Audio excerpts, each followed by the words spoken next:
आप सभी को जय मसीह की द बाइबल पोर्शन में आपका स्वागत है। हमारा आज का वचन है यशायाह की पुस्तक 30वां अध्याय वचन 1 से 18।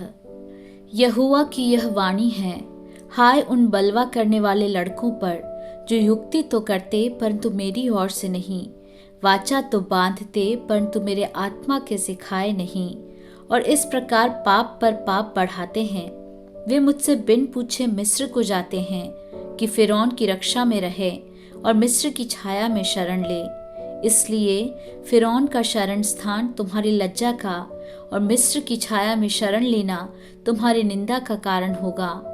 उसके हाकिम सोअन में आए तो हैं और उसके दूत अब हानेस में पहुंचे हैं।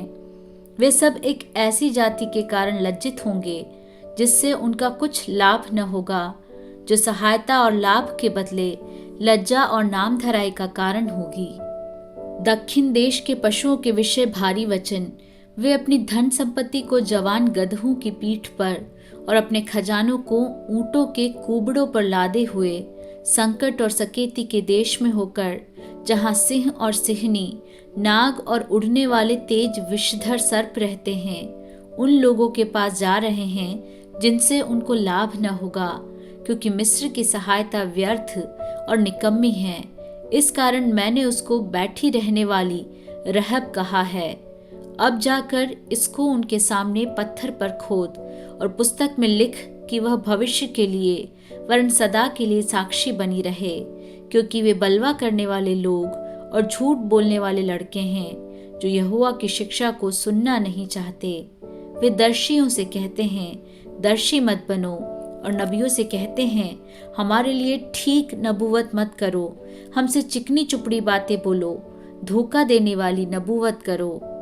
मार्ग से मुड़ो, पथ से हटो, और इस्राएल के पवित्र को हमारे सामने से दूर करो। इस कारण इस्राएल का पवित्र यूं कहता है, तुम लोग जो मेरे इस वचन को निकम्मा जानते और अंधेर और कुटिलता पर भरोसा करके उन्हीं पर टेक लगाते हो, इस कारण यह अधर्म तुम्हारे लिए ऊंची दीवार का टूटा हुआ भाग होगा, जो फटकर गिरने पर हो, और वह अचानक पल भर में टूटकर गिर पड़ेगा, और कुम्हार के बर्तन के समान फूटकर ऐसा चकनाचूर होगा कि उसके टुकड़ों का एक ठीकरा भी न मिलेगा।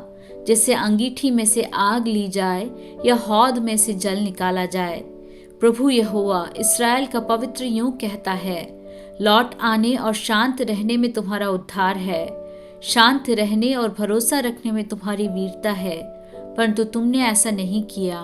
तुमने कहा, नहीं, हम तो घोड़ों पर चढ़कर भागेंगे, इसलिए तुम भागोगे, और यह भी कहा, हम तेज सवारी पर चलेंगे, इसलिए तुम्हारा पीछा करने वाले उससे भी तेज होंगे।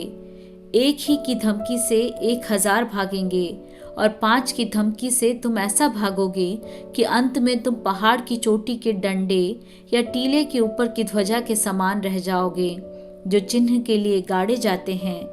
तो भी यहोवा इसलिए विलंब करता है कि तुम पर अनुग्रह करे, और इसलिए ऊंचा उठेगा कि तुम पर दया करे, क्योंकि यहोवा न्यायी परमेश्वर है। क्या ही धन्य है वे जो उस पर आशा लगाए रहते हैं।